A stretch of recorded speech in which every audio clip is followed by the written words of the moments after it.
तो स्वागत है दोस्तों आपका एक बार फिर से मैडोवर्स मेगाबाइट्स में। तो आज का हमारा टॉपिक है परफेक्ट स्क्वायर नंबर।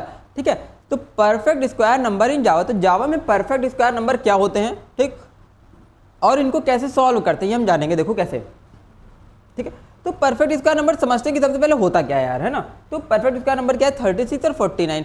तो नंबर अगर किसी भी नंबर का, किसी भी इंटीजर का परफेक्ट स्क्वायर है, मतलब एग्जैक्ट स्क्वायर है, तो उसको क्या बोलते हैं, परफेक्ट स्क्वायर नंबर। जैसे 36 is a perfect square of 6, 49 is a perfect square of 7।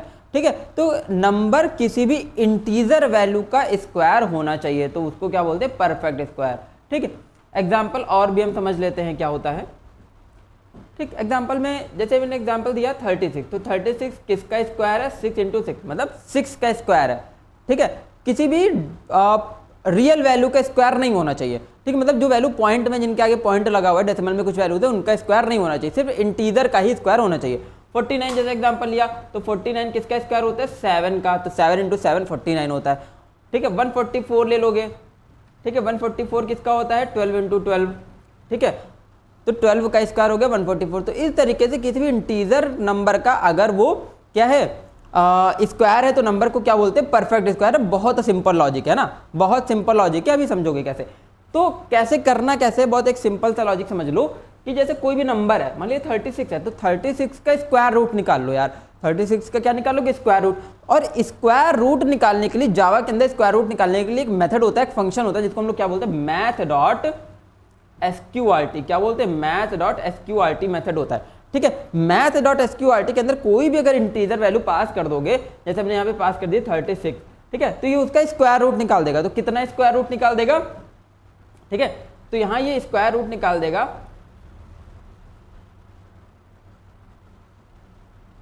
ठीक, कितना आ जाएगा स्क्वायर रूट, यहां पर एसक्यू की वैल्यू कितनी आ जाएगी, 6 आ जाएगी। ठीक है, अब ध्यान से समझना, एसक्यू की वैल्यू यहां से कितनी आ जाएगी, 6 आ जाएगी।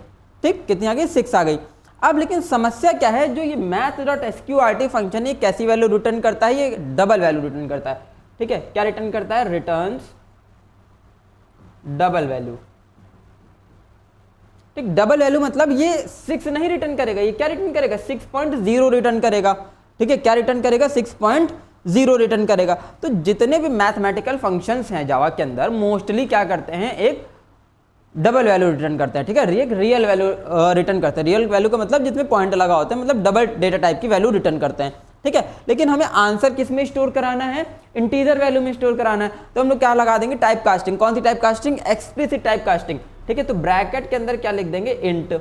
ठीक, तो मैथ डॉट एसक्यूआरटी जो वैल्यू रिटर्न कर रहा था 6.0, उसको किस में कन्वर्ट करा देंगे, इंटीजर में। इंटीजर में कन्वर्ट कराने के बाद तब यहाँ पर कहाँ स्टोर कर देंगे, एसक्यू के अंदर स्टोर कर देंगे। तो अब यहाँ पर जो एसक्यू की वैल्यू है वो कितनी हो जाएगी, प्रॉपर 6 आ जाएगी, इंटीजर में आ जाएगी वैल्यू।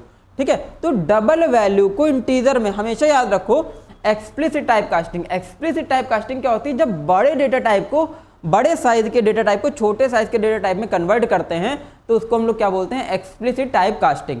ठीक है, तो जब भी एक्सप्लिसिट टाइप कास्टिंग होगी, तो बड़े टाइप के पहले, जो बड़ा डेटा टाइप है उसके पहले हम लोग एक ब्रैकेट के अंदर छोटे डेटा टाइप का नाम लिख देंगे, जिसके अंदर हमें कन्वर्ट करना है।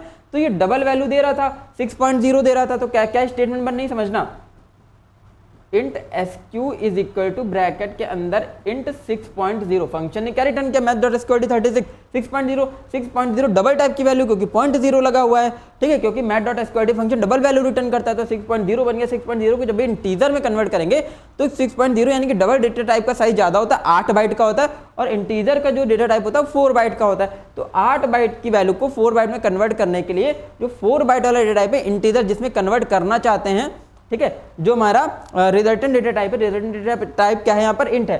तो 6.0 को किसमें, इंटीजर में कन्वर्ट करने के लिए ब्रैकेट के अंदर क्या लिख देंगे, यहाँ पर इंट लिख देंगे। तो ये जो वैल्यू है इंटीजर में कन्वर्ट होके तब कहाँ स्टोर होगी, एसक्यू के अंदर। तो एसक्यू के अंदर जो प्रॉपर रिजल्ट आ जाएगा वो क्या आ जाएगा, 6 आ जाएगा। मतलब ये जो डबल वैल्यू थी किसमें कन्वर्ट हो गई, इंटीजर में कन्वर्ट हो गई। तो जो इंटेंडेड टाइप है, जो डेटा टाइप है जिसमें कन्वर्ट करना है, उसको हमें ब्रैकेट में लिखना पड़ेगा आगे, तभी वो क्या करेगा, कंपाइलर इसको कन्वर्ट करेगा। ठीक है, तो हमने क्या किया, एक जो वैल्यू थी 36 उसका स्क्वायर रूट निकाल लिया। स्क्वायर रूट कितना आ गया, 6 आ गया। ठीक, स्क्वायर रूट जब 6 आ गया तो हम सिंपल से चेक करा लेंगे, क्या 6 इंटू 6 जो स्क्वायर रूट आया इसको मल्टीप्लाई करने पे, दोबारा मल्टीप्लाई करने पे क्या वो नंबर के बराबर होता है। अगर वो नंबर के बराबर होता है तो नंबर क्या होगा, परफेक्ट स्क्वायर, अदरवाइज वो परफेक्ट स्क्वायर नहीं होगा। तो लॉजिक समझ में आया होगा आपको, क्या लॉजिक लगाने वाले हैं, नंबर इनपुट करा लेंगे, उसका स्क्वायर रूट निकालेंगे और स्क्वायर रूट को इंटीजर में कन्वर्ट करा लेंगे, ठीक है, और उसको 2 बार मल्टीप्लाई करने पे उसका फिर से स्क्वायर निकालेंगे, जो स्क्वायर रूट आया उसका फिर से स्क्वायर निकालेंगे, तो उसका जो स्क्वायर होगा उसको नंबर के बराबर चेक करा लेंगे। अगर उसका स्क्वायर उस इंटीजर वैल्यू का स्क्वायर नंबर के बराबर होता है तो नंबर परफेक्ट स्क्वायर है, अदरवाइज परफेक्ट स्क्वायर वो नहीं है, ठीक है। अब समझते हैं कोडिंग के थ्रू, यही लॉजिक हमने वहां इंप्लीमेंट किया, देखोगे कैसे, ठीक। एक नंबर इनपुट करा लिया n, क्या इनपुट करा लिया यहाँ पर n का क्या निकाल लिया, स्क्वायर रूट निकाल लिया, स्क्वायर रूट ऑफ n, ठीक। तो नंबर सपोज हमने मान लिया कि इनपुट कराया 36, 36 के बाद एक वैल्यू है यहाँ पर SQ में आंसर कितना आ जाएगा, 6 आ जाएगा, इसका स्क्वायर रूट निकाला, स्क्वायर रूट को इंटीजर में कन्वर्ट करके तब SQ में स्टोर करा लिया, ठीक है। तो SQ में आ गया 6, तो हम सिंपली क्या चेक करा रहे हैं, SQ इंटू SQ क्या n के बराबर है क्या, तो SQ इंटू SQ मतलब 6 इंटू 6 क्या n के बराबर है क्या, n कितना है 36, तो भैया n के बराबर है, कंडीशन ट्रू है, कंडीशन ट्रू है तो it is a perfect square number, अगर नहीं बराबर होगा तो it is not a perfect square number है, सिंपल एज दैट, ठीक है, क्लियर हुआ होगा।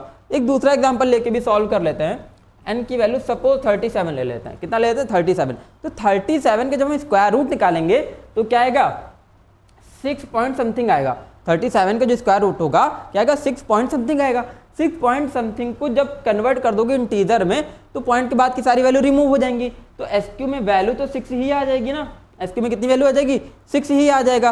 तो अब क्या चेक कराओगे यहाँ पे चेक कराओगे SQ into SQ, SQ into SQ, SQ into SQ का मतलब क्या है यहाँ पर 6 इंटू 6, तो 6 इंटू 6 क्या 37 के बराबर है क्या, नहीं है, कंडीशन फॉल्स होगी, कंडीशन फॉल्स होगी तो it is not a perfect square number, ठीक है।